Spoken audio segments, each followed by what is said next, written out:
Well, good evening. This is a video about how much Jesus loves you. This is the video you did not want to see. So stop it now. Do not watch. I've made it as hideous as possible. I haven't got a shirt on. I've run out of beer, nearly. I'm about to cook dinner. There's a lot of things been running through my mind over previous couple of days, weeks, decades. Something that hasn't been said and something that probably shouldn't be said. And something that will probably discredit the out of me because I shouldn't say it, but you know what Jesus said? He said, I didn't come to bring peace. I brought a two-edged sword. And one edge is shaped like a bottle. He meant what he said, and he said what he meant. And he meant what he said 100%. I think that's Dr. Seuss. But there's been a lot of stuff going on lately. Naturally enough, of course, because it always does, about the NASA, the National Aeronautics Space Administration, or whatever the fuck it stands for. The head of the CIA, for crying out loud, came out and said they just call it not a space agency. And that's on an official interview, mind you, an official bloody statement. So this stuff has been known for a long time, but what isn't exactly known? Okay, it's gonna hurt. It's gonna hurt because that's what the truth does.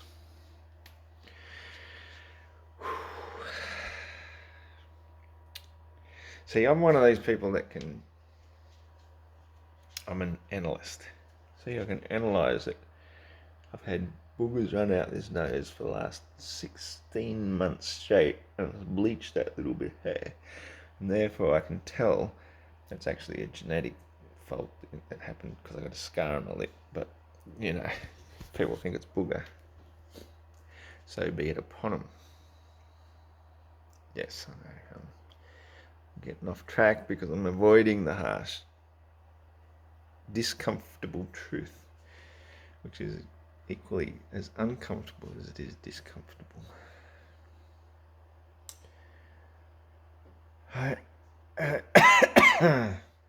Maybe we just start with a little bit of modern history.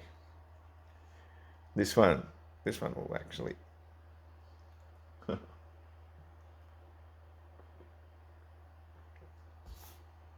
See, I grew up thinking that the Nazis were horrible. They locked a lot of innocent Jewish people up in prison camps. Give me 1 second here. Pardon me, I just had to let some more snot out my nose. So yeah, apparently, when a group of people declares war on you and your hand gets forced into going to war, then basically, for the protection of the innocent civilians, what you do is you round them up and you put them into some sort of protective compound so that the rest of the nation don't go all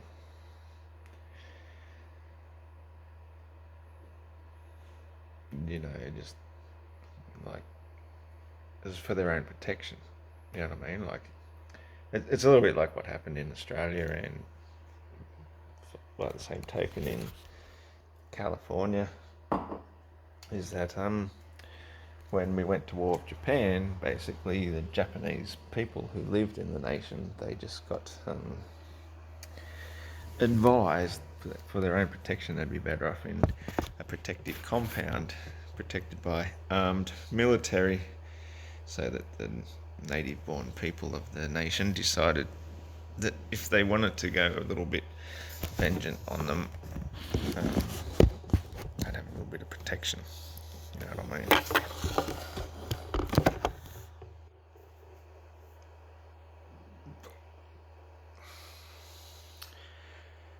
Long story short,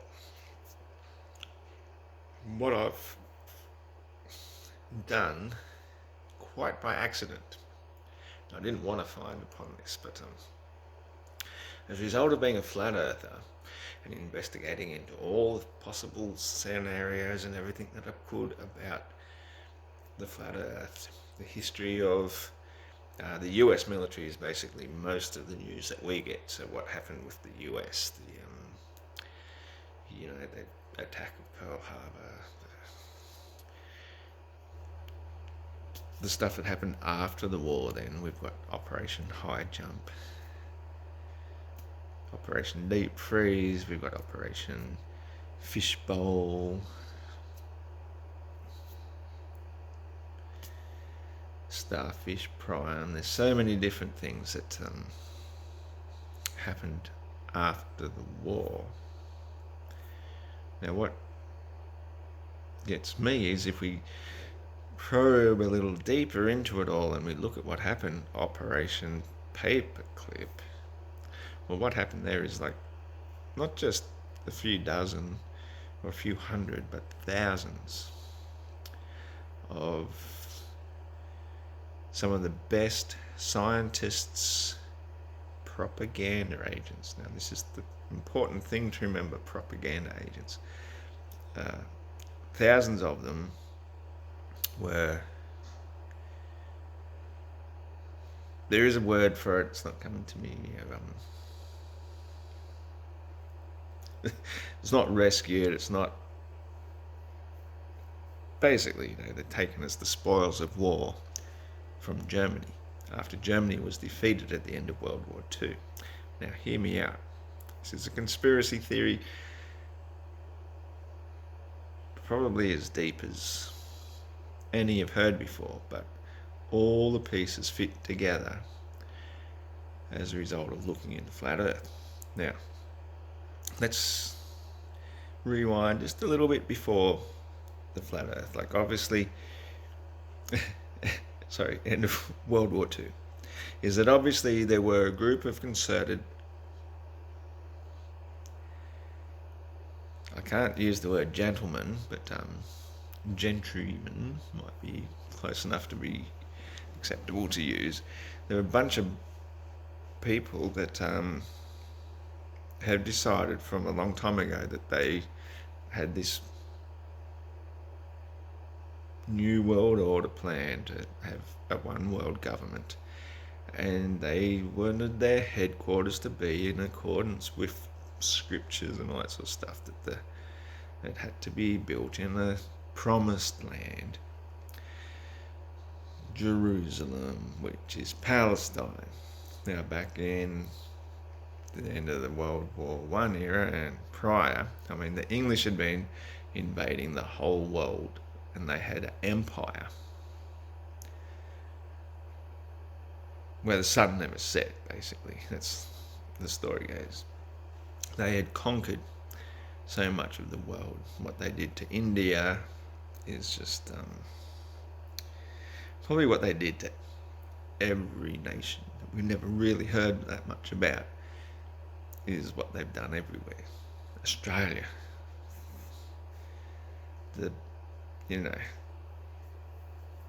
this could turn into a 27,000 hour lecture if I went into all the details of what the English have done around the world. But basically, Palestine was one of their territories, and subsequently a bunch of rich dudes decided that that's going to be their headquarters, and so subsequently we have Israel, which coincidentally at the end of World War II, around 1948, and that 48 is a very omniscient, it's a very it's not even that. basically it's the numbers of 4 and 8. Pardon me, all this smoke and stuff in the air has been wrecking with my lungs for a bit the last few days, plus all the dust and heat and everything of summer, so pardon me for some respiratory issues.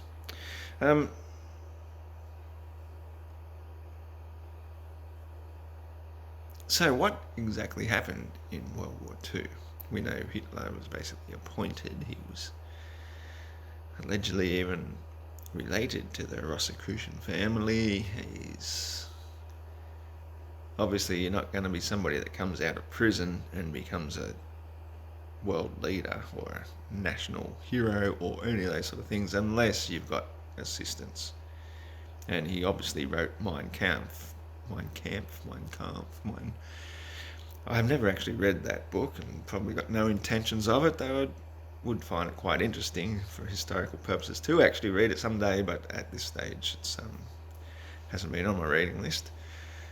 I think that should be. He wrote that while he was in prison, so obviously, and it is said, by a lot of wise men that the most appropriate place for a good man to be in times of tyranny is actually inside prison, because at least you're not at the end of a rope or hung up on a cross or anything like that. So that's probably what they meant. Being martyred, you're stewing away until you get a chance to come out and do what you have to do. So I'm not trying to say one way or another whether Hitler was good or bad or in between, whatever. I'm just looking at some historical facts. And it seems to me that the Germans had some very advanced technology. And what they did with this advanced technology is let's just look at the whole purpose of why we have the flat earth in the first place, is that the English, after having sent Cook out in the late 1700s looking for the great southern land, so obviously this is not a new thing, it had been known before that there are lands beyond Antarctica, and they have extreme amounts of wealth and technology, and you name it, the sort of things that we pilgrims here in the prison world would give our left and probably our right nut for. The sort of stuff that, our hoverboards, that sort of stuff. For example, I'm not saying they have hoverboards, I'm just saying for example. So these lands were known, and when the English failed to find it, the greatest cover-up of all time was to actually shrink Antarctica down into a continent-sized, little continent-sized continent at the bottom of the world. Use the equator as the point because Polaris disappears and we've gone over the curve. Let's invent some ancient Greek dudes and we can make up some fantastic stories and shape the world into a globe and convince everybody about it. And anybody that stands up and doesn't agree with it, well, they just can be regarded as a flippin' idiot. Oh, nobody's as stupid as a flat earther. Like, oh, he must think the earth is flat. Go and sail off the edge. To this very day, the biggest argument I still see on Quora from people who are supposed to have some sort of brains is they say, well, why don't you organise a trip to the edge? It's all about the edge. It's like, fuck's sakes, that's not what the flat earth is. The earth is potentially infinite, and we are stuck within the Antarctic ice wall. And what I think happened is because the Germans had some pretty good technology, is that they found passages underneath the ice wall with their U-boats. And I've seen plenty of evidence to support this. I'm not just making this up off the top of my head. I get inspired by things that I've read and heard that I feel are at least somewhat credible. So, towards the end of World War II, while everybody's squabbling over Europe and Hawaii, apparently, because Japan and America went to fight war over that. Australia and Japan were fighting over New Guinea. For fuck's sake, why? Oh, because Japan wanted to also invade Australia. You know, there was all these great distractions, but meanwhile Germany found the passage through and found the outer lands. Now, I don't know if you've heard any of the stories about the Foo Fighters and all that sort of stuff, the things like orbs and stuff that were far superior in technology to the planes and that they were using back in that day to do war. This sort of technology is like UFOs, and time travel to us would be to the people back then with fucking biplanes and shooties fucking out through the propeller blades and that sort of stuff. You know what I'm talking about? But the German U-boats found the Great Southern Land. That was the holy grail that humanity has been searching for the beginning of time. That was it. They found it first. And the people, from what I gather over there, of such high integrity that they basically ruled that, well, whoever is capable of finding their land must also be of great integrity. And so basically, Germany won the everything, the war, the lock, stock, the fucking lot. They won it. And because they'd previously suffered the humiliation of the loss of World War One because of how oppressive the English and by proxy the Americans and the Russians and everybody was towards Germany, with all the repercussions, the humiliations, the hangings, the whole lot, is that it was so demoralizing that basically that was what built Hitler up in the first place, because he brought back the morale of a nation and built back the army and so forth that they told they weren't even allowed to have. So obviously they've got access to technology. And if you've ever heard the word vril, V-R-I-L-L, well, that might ring a bell too. Ding, ding. Whatever the case may be, the Germans had won. They sent their best propaganda agents, their best scientists. America, Russia. To some degree, England. I think England cut some sort of deal where, you know, they were left out of it, so they weren't part of the Cold War, which subsequently came. And as far as the Germans were concerned, they didn't really give a any more about the rest of the world. They can have it.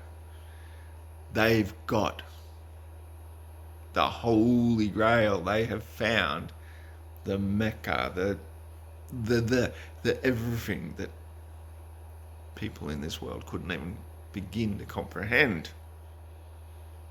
The Promised Land, the Holy Lands. And think about it. All those airships, it wasn't just one or two airships. You know, the Hindenburg wasn't the only airship they had. It just happened to be the one that the Americans filled with hydrogen and then burned it down and put the fear of airships into everybody so you wouldn't even think about travel, because that was the way people escaped from this prison world. Airships, submarines. So our whole history is all but a lie. The founding father, or one of the rulers of the CIA, was his name, David Casey, blatantly said, when all the American public believes is a lie, our work will be done. Everything we have been told is false. Every little thing you can imagine. NASA, they told us it's not a space agency. It's all a big show. All of it. all of it. And the reason for that is, well, because of, whether it be the Germans, whether it be the Russians, whether it be the Japanese, whether it be the Vietnamese, whether it be the Tasmanians, whatever name you give to them, whoever won doesn't really care, except for the fact that when you own everything and you have all the wealth in the world, some more shekels doesn't go astray. And that's all this world is to the elite. We're nothing. We're just nothing but slaves. They don't give a damn about us. They probably want to depopularize, cut down our numbers. They want to, there's too many useless eaters. It's costing them money. They don't want to spend money to, we just cut them down to 500,000 or 500 million people. Just wipe out 95% of them. Well, as soon as everything's automatized, run by the machines, the computers, and it's all been done automatically, then 95% of us are good to go. It's like, okay, fertilizer. They've taken the land off us. They own the weather. And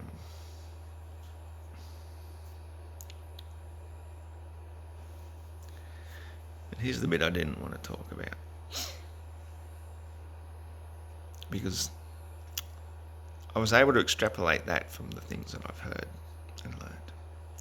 What I've extrapolated from many of the ancient stories and myths and so forth about some of the enlightened beings who walked amongst us, of course Jesus Christ being the Son of God. He was reputed to have said to his most devoted followers, if I told you the truth, you will want to kill me. George Bush said something like that as well. If the people knew what we had done, they would stone us to death in the streets. The truth is ugly, and you don't want to know it. And if I whispered it in your ear, you would want to kill me.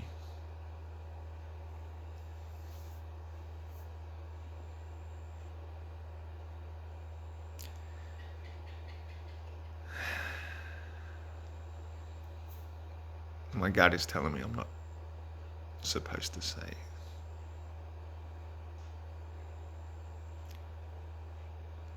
But if I ever get the chance to whisper it in your ear, don't tell me I didn't warn you.